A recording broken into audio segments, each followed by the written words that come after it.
धन्यवाद सर आपके संबोधन के लिए और आपके समय के लिए, खास तौर से जो आपने आज हमें और जेम्स ऑफ महाराष्ट्र को दिया। और लोगों के बिहाफ पर भी बहुत सारे सवाल है जो आपके सामने रखना चाहते हैं, लेकिन जो विजन आपने पेश किया सर, कोई भी लीडर बिना विजन के आगे नहीं बढ़ सकता। रोजगार की आपने बात की, आपने एंटरप्रेन्योरशिप की यहाँ पर बात की है। कैसे आपको लग रहा है कि इन तमाम श्रेणियों में हम महाराष्ट्र को तरक्की की एक नई कहानी लिखते हुए देख रहे हैं? ऐसे कौन से मूल बदलाव हैं और क्रांतिकारी बदलाव हैं जिन पर काम चल रहा है और आने वाले समय में पूरा देश लोहा मानेगा इसका? ऐसा है कि आप यदि इंफ्रास्ट्रक्चर के विषय में लें और ज्यादा दूर नहीं जाए, अपन एमएमआर रीजन का ही देखें जी, तो वैसे तो ह्यूमन साइकोलॉजी ऐसी रहती है कि जो काम हो गया उसके बारे में याद नहीं आता है, जो काम नहीं हुआ वो ज्यादा याद आता है। बिल्कुल। पर ये भी सच है कि आप आसपास देखेंगे तो नैना प्रकल्प हो रहा है, वाडवन बंदर कितना बड़ा होगा, क्या उसका विकास का रिजल्ट निकलेगा, पूरे एमएमआर रीजन की इकोनॉमी को बदलेगा। मेट्रो प्रकल्प 200 किलोमीटर मेट्रो माननीय देवेंद्र फडणवीस जी अगले 2 साल में पूरा करने वाले हैं। आप में से किस किस ने मेट्रो में सफर किया मुझे मालूम नहीं, but it's a very good experience. I will request you कि आप ऐसे ही जॉय राइड के लिए जाएं तो आपको पता पड़ेगा कि विकास की गति कहां तक पहुंची है। अटल सेतु में अभी अपने को न्यू बॉम्बे जाने के लिए पहले क्या टाइम लगता था, और अभी जब नया एयरपोर्ट बन जाएगा तो आप कितनी देर में अटल सेतु से वहां पहुंच जाएंगे, आप इसके बारे में सोचिए। ये जो समृद्धि मार्ग बना है नागपुर से यहां तक, उसके बाद में कितना विकास होगा। ये सारे जो माननीय देवेंद्र फडणवीस जी के नेतृत्व में ये सारे डेवलपमेंट के इंफ्रास्ट्रक्चर के काम हो रहे हैं, ये शहर को बहुत मजबूत बनाएंगे, आगे बढ़ाएंगे। मेरे लीडर थे प्रमोद महाजन जी, जिनका स्वर्गवास हो गया। वो जब जिस कुर्सी पे बैठते थे हमारे भाजपा के कार्यालय में, उन्होंने अपनी कुर्सी के पीछे एक बोर्ड लगा रखा था कि अमेरिका इसके लिए श्रमबद्ध नहीं है कि अमेरिका के अंदर, सॉरी मैं थोड़ा उल्टा बोल गया, अमेरिका की रोड्स इसलिए बहुत अच्छी नहीं है क्योंकि अमेरिका में बहुत श्रमबद्धी है, बल्कि अमेरिका श्रमबद्ध इसलिए है कि अमेरिका की रोड्स बहुत अच्छी हैं। उनका उस सेंटेंस का मतलब ये था कि जहां पे इंफ्रास्ट्रक्चर होता है वहां कंट्री अपने आप में आगे जाती है, बिना इंफ्रास्ट्रक्चर के कोई आगे जा नहीं सकता है। और ये एमएमआर रीजन का इंफ्रास्ट्रक्चर आपको बहुत सपोर्ट कर रहा है।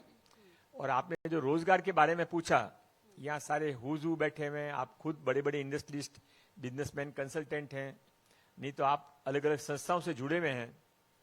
अभी परसों मंगलवार को ही हमने कैबिनेट के अंदर एक नई पॉलिसी का हमने पास की है।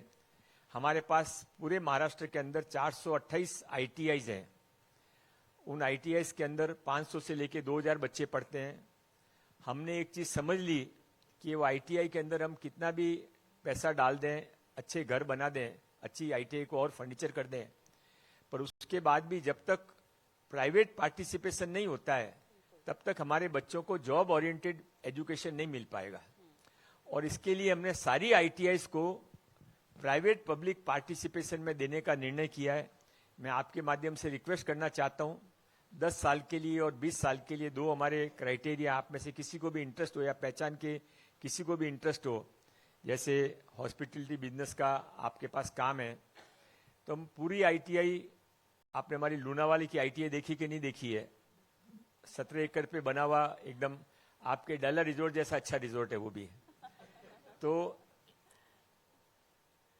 हम आईटीआई में ये चाह रहे, हमने ये समझ लिया है कि ये लोगों को जो इंडस्ट्रियलिस्ट होते हैं, इंडस्ट्रियलिस्ट केवल पैसा ही कमाते हैं या इंडस्ट्रियलिस्ट केवल खुद के लिए सोचते हैं, ये सच नहीं है। हर एक के मन में राम होता है और एक एज के बाद में, एक समय के बाद तो हर आदमी समाज के लिए कुछ करना चाहता है। तो हमने विन विन सिचुएशन रखी है। आपको जो लगे, किसको हॉस्पिटलिटी का बिजनेस करना हो, आहार वालों को यदि टूरिज्म का बिजनेस करना हो, तो वो पूरी आईटीआई उसके लिए चलाएं। हमारे टीचर्स की पगार हम देंगे, बिल्डिंग का मेंटेनेंस हम करेंगे। आप जो टीचर लाएंगे उनको भी गवर्नमेंट सैलरी देगी, गवर्नमेंट की सैलरी नॉर्म्स के हिसाब से। आपको जो भी इन्वेस्टमेंट करना है वो आप इक्विपमेंट मशीनरी में करें, ह्यूमन पावर में करें, उसके लिए कोई गवर्नमेंट कंट्रोल नहीं रहेगा। तो ये सब चीजें ऐसी हैं जो कि माननीय देवेंद्र फडणवीस जी ही कर सकते हैं।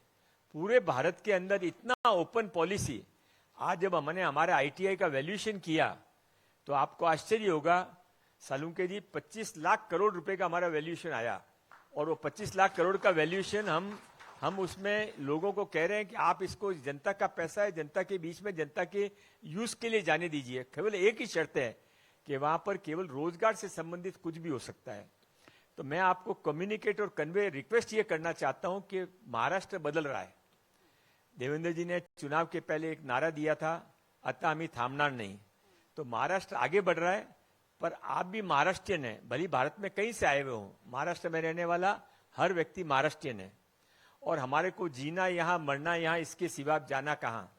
और इसके लिए आप यहाँ के सरकार के साथ में जुड़कर, सरकार से कहकर जितना आप साथ में समाज के लिए कर सकते हैं, अपनी खुद की इंडस्ट्री के लिए कर सकते हैं, उतना आपको लाइफ का एंजॉयमेंट आएगा। बिल्कुल, तालियां। मेरे ख्याल से बहुत खूब विजन बोर्ड जो आपने हमारे सामने रखा। सर, इसमें एक और चीज का महत्व समझना चाहेंगे आपसे, स्किल डेवलपमेंट। इसको लेकर भी बहुत कुछ किया जा रहा है, इंडस्ट्री की भी मांगे बहुत ज्यादा है। कैसे तालमेल बैठा रहे हैं, कैसे आगे बढ़ रहे हैं? ऐसा है कि अगले 15 दिनों में माननीय देवेंद्र जी फडणवीस जी के गाइडेंस में हम एक इनोवेशन पॉलिसी ला रहे हैं। इनोवेशन पॉलिसी में 4-5 चीजें आपको बताऊं। सर, ये हमारे लिए हेडलाइन ले लें हम? हेडलाइन कभी पॉजिटिव बनती नहीं है, नेगेटिव चीजें अरे हेडलाइन सर, बनती वो है। आप बोल तो दीजिए, वो हम पॉजिटिव बना लेंगे। तो ऐसा है कि एक तो माननीय देवेंद्र फडणवीस जी जब दावोस गए थे तो वहां पर वो ये एक इनोवेशन सिटी बन रही है। मुझे मालूम नहीं, मेरे को सवालों के जवाब मैं लंबे दे रहा हूँ, छोटा कर दूं? नहीं, आप बिल्कुल सही जवाब दे रहे हैं सर, जितना देना चाहते हैं। ये तो थोड़ी देर में पता पड़ेगा, लोग उठ के जाने लग गए हैं। नहीं सर, आपके रहते कोई नहीं जाएगा सर। तो वो जब वहां दावोस में गए थे तो उन्होंने वहां पर इनोवेशन सिटी के बारे में घोषणा की है। इनोवेशन सिटी 100 एकड़ पे बन रही है, जहां पर जगह ऑलरेडी तय हो गई है। 14 बिल्डिंग्स अलग अलग बनेंगी। 14 बिल्डिंग्स कैसे बनेगी, उन्होंने 14 सेक्टर चूज किए हैं, जैसे ऑटोमोबाइल के लिए, फार्मास्यूटिकल के लिए, आर्टिफिशियल इंटेलिजेंस के लिए। उस क्षेत्र में जो टॉप लेवल का आदमी है, जैसे ऑटोमोबाइल के अंदर महिंद्रा आगे आके कहता है कि ये पूरी हम चलाएंगे, हम उनको हर तरह से सहयोग करेंगे, फाइनेंशियल सहयोग भी करेंगे। वो अपना बेस्ट टेक्निकल ज्ञान वहां लाकर दें, बच्चों को पढ़ाएं, हर तरह का वहां पर एजुकेशन दिया जाएगा, बच्चों को ऑन जॉब ट्रेनिंग भी दी जाएगी, स्टार्टअप की ट्रेनिंग भी दी जाएगी। ऐसा एक वर्ल्ड लेवल की हम इनोवेशन सिटी बना रहे हैं, जो कि अगले 6 महीने के अंदर आप उसका भूमि पूजन देखेंगे, और ये 2 साल के अंदर अंदर वो सिटी वर्किंग में आ जाएगी। माननीय देवेंद्र जी ने एक और कल्पना दी, हाउस ऑफ एंटरप्रेन्योर। यहां पर वो बांद्रा के अंदर बनने वाला है। उसमें मुंबई आज जो है, ये मुंबई ऐसा नहीं था। हम सबको मालूम है कि मुंबई 7 टापुओं में बटा हुआ कोलियों का शहर था। छोटे छोटे लोग यहाँ पर छोटे छोटे तरीके से जीवन जीते थे। कैसे मुंबई दुनिया के कैपिटल के ऊपर इकोनॉमिक सिटी के रूप में बाहर आ गया, तो उसकी लंबी कहानी है। तो लंबी कहानी कैसे शुरू हुई थी, तो वो हाउस ऑफ एंटरप्रेन्योर में हर 50 साल में मुंबई ने कैसे करवट ली। वो मुंबई 1700 में मुंबई कैसे थी, 1700 से 1750 में क्या हुआ, कैसे यहाँ पर सारे व्यापारी आके बसने लग गए, क्यों बसने लग गए, कपड़े का व्यापार कैसा आया, ट्रांसपोर्टेशन कैसा आया।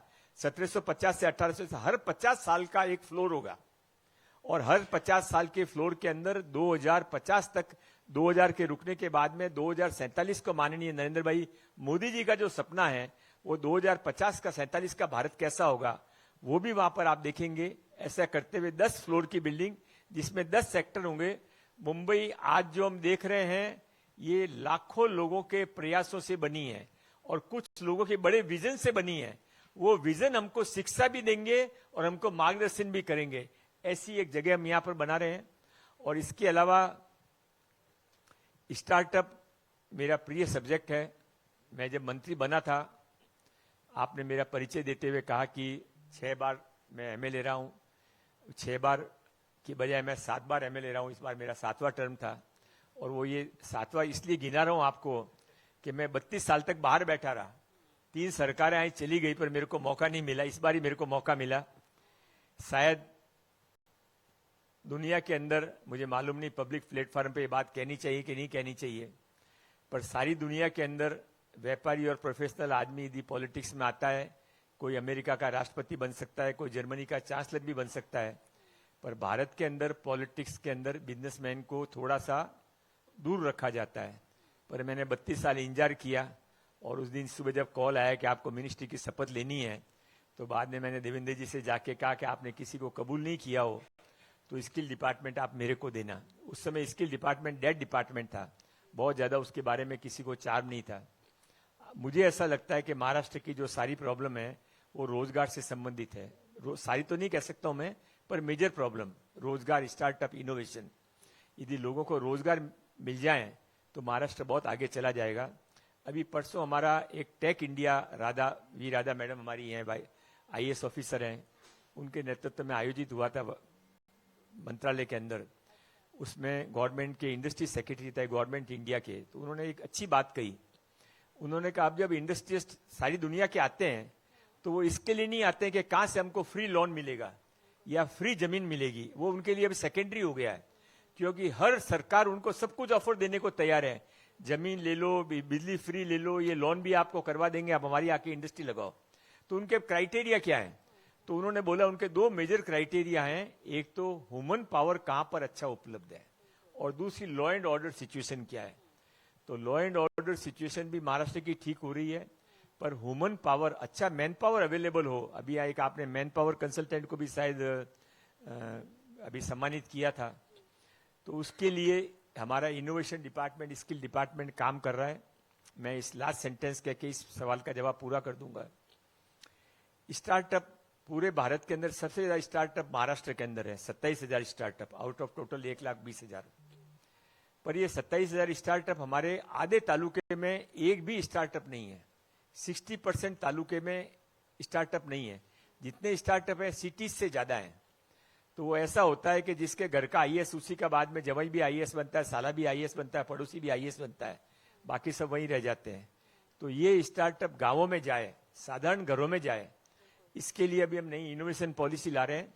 और हमारा ये टारगेट है कि मार्च 2026 तक हम 1 लाख बच्चों को स्टार्टअप सिखाएंगे। ये नारा नहीं रहेगा, ये भाषण नहीं रहेगा, ये ईमानदारी के महाराष्ट्र के प्रति, जो महाराष्ट्र ने हमारी सरकार को, माननीय देवेंद्र जी को मुख्यमंत्री बनाया है, उसका लोन की एक इंस्टॉलमेंट का रीपेमेंट होगा। अब वो कैसे करेंगे तो वो कहानी बहुत लंबी है, पर हम लोगों को बहुत कम रेट के ऊपर वर्किंग लोन देने वाले हैं। हम उनको कहने वाले हैं कि तुम्हारे घर में या तुम्हारे आसपास जो काम चलता है वही स्टार्टअप तुम करो। नया कुछ बहुत अच्छा है करो तो अच्छी बात है, पर जिसमें सक्सेस होते हो वो ज्यादा करो। हमारी ये भी कोशिश रहेगी कि हम ये 2 चीजें समझ बैठे हैं। एक, कोई स्टार्टअप लोन के रीपेमेंट में गलती नहीं करना चाहता है। वो युवा है, ईमानदार है, उसको आगे जाना है, वो अपना लोन का पूरा रीपेमेंट करना चाहता है। पर वो इंटरेस्ट यदि उसके ऊपर आप 8%, 10%, 12% लगा दोगे तो उसकी पहले 1000 दिन की सारी कमाई इंटरेस्ट में चली जाएगी, उसकी स्टार्टअप खड़ी नहीं होगी। तो हम ऐसी व्यवस्था कर रहे हैं कि पहले 1000 तक दिनों तक हम उसकी होल्डिंग करेंगे। और बहुत इसके ऊपर आप सब लोगों से रिक्वेस्ट करता हूं कि आपके मन के अंदर जो समाज सेवा का एक कोना है उसको आगे बढ़ाइए। और आप हमारे डिपार्टमेंट से या माननीय देवेंद्र जी के CMO से संपर्क करेंगे तो पॉलिसी आने के बाद में सबको इसमें अपना अपना रोल कर सकते हैं। हर घर के अंदर बच्चे को काम मिले, हर महिला को काम मिले, ये हमारी सरकार की स्टार्टअप योजना के अंदर होने वाला है। अच्छा लगा सर आपने हमारे मंच को चुना इस इनोवेशन पॉलिसी के बारे में और जानकारी देने के लिए। 2 सवाल आपके सामने रखना चाहती हूँ। एक तो जेम्स एंड ज्वेलरी इंडस्ट्री को आगे बढ़ाने के लिए किस तरह की बातचीत चल रही है? अगर किसी भी तरह के रोल आउट ऑर्डर्स हैं, किसी रणनीति को लेकर, उसके बारे में जानकारी दीजिएगा। स्किल डेवलपमेंट खासतौर से अगर मुझे समझना हो। और दूसरा, महिला सशक्तिकरण को लेकर स्टार्टअप इकोसिस्टम में भी कैसे, वैसे ही दबदबा तो है ही, महाराष्ट्र सरकार हमेशा उसमें आगे रही है, आगे कैसे बढ़ा जा रहा है? जेम एंड ज्वेलरी वाले काफी लोग यहाँ पर बैठे हैं। आपने 3 या 4 लोगों को प्राइज दिया जेम एंड ज्वेलरी में, तो उनके बारे में मेरी विधानसभा में बहुत सारे जेम ज्वेलरी वाले लोग रहते हैं। तो मुझे इतनी समझ है कि उनके सपोर्ट की जरूरत नहीं है, वो खुद दूसरों को सपोर्ट करते हैं। जब अमेरिका ने अभी ड्यूटी लगाई तो उन्होंने अमेरिका में जाकर क्या समझाया आपको सुन के आश्चर्य होगा, और सक्सेसफुली समझा के आ गए। वो समझा के ये आ गए कि आप हमारे से ड्यूटी लगा के, एक एग्जाम्पल देता हूं, मान लो एक्स अमाउंट आप हमारे से ड्यूटी पे कलेक्ट कर लोगे, पर आपको ये नहीं पता है कि हमारे यहाँ से जब आपके यहाँ से ज्वेलरी और जेम्स आते हैं, उसके ऊपर आपके यहाँ पर 20 लाख लोग उसमें जॉब करते हैं, और उसके बाद में हमारे यहाँ से जो एक्स वैल्यू पे लगे जाता है वो आपके यहाँ बिकते समय ट्रिपल एक्स हो जाता है। तो ये जो डबल एक्स का प्रॉफिट आपका है वो आप लूज कर जाओगे यदि आप हमारे ऊपर इतनी बड़ी ड्यूटी लगाओगे। And they have successfully convinced the person who has not been convinced by anyone, mister Trump.